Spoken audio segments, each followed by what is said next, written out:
سب تعریف اللہ ہی کے لیے ہے جو سب چیزوں کا مالک ہے، یعنی وہ کہ جو کچھ آسمانوں میں ہے اور جو کچھ زمین میں ہے سب اسی کا ہے، اور آخرت میں بھی اسی کی تعریف ہے، اور وہ حکمت والا ہے، خبردار ہے۔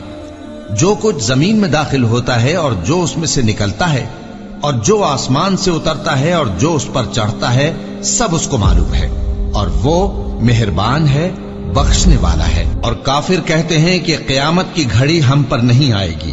کہہ دو کیوں نہیں آئے گی؟ میرے پروردگار کی قسم وہ تم پر ضرور آ کر رہے گی۔ وہ پروردگار غیب کا جاننے والا ہے، ذرہ بھر چیز بھی اس سے پوشیدہ نہیں، نہ آسمانوں میں اور نہ زمین میں، اور کوئی چیز ذرے سے بھی چھوٹی یا بڑی نہیں مگر کتاب روشن میں لکھی ہوئی ہے، اس لیے کہ جو لوگ ایمان لائے اور عمل نیک کرتے رہے ان کو بدلہ دے، یہی ہیں جن کے لیے بخشش اور عزت کی روزی ہے۔ اور جنہوں نے ہماری آیتوں کے بارے میں ہمیں ہرانے کی کوشش کی، ان کے لیے سخت درد دینے والے عذاب کی سزا ہے۔ اور جن لوگوں کو علم دیا گیا ہے وہ جانتے ہیں کہ جو قرآن تمہارے پروردگار کی طرف سے تم پر نازل ہوا ہے وہ یقیناً حق ہے، اور اس اللہ کا رستہ بتاتا ہے جو غالب ہے، قابل تعریف ہے۔ اور کافر کہتے ہیں کہ بھلا ہم تمہیں ایسا آدمی بتائیں جو تمہیں خبر دیتا ہے کہ جب تم مر کر بالکل ریزہ ریزہ ہو جاؤ گے تو تم نئے سرے سے پیدا ہوگے؟ یا تو اس نے اللہ پر جھوٹ باندھ لیا ہے یا اسے جنون ہے۔ بات یہ ہے کہ جو لوگ آخرت پر ایمان نہیں رکھتے وہ آفت اور پرلے درجے کی گمراہی میں پڑے ہیں۔ کیا انہوں نے اس کو نہیں دیکھا جو ان کے آگے اور پیچھے ہے، یعنی آسمان اور زمین؟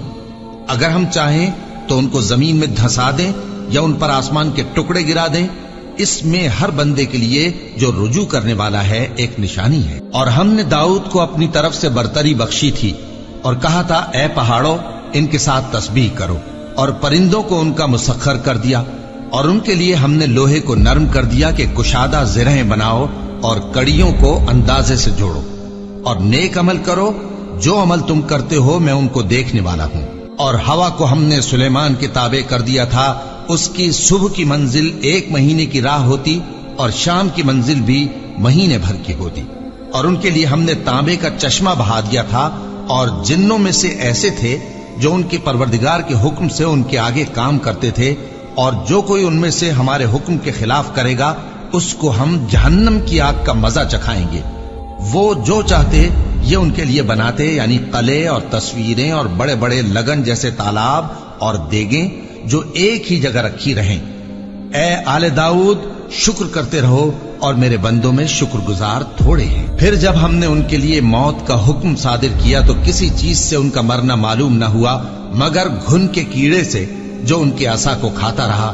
پھر جب وہ گر پڑے تب جنوں کو معلوم ہوا اور کہنے لگے کہ اگر وہ غیب جانتے ہوتے تو ذلت کی تکلیف میں نہ رہتے۔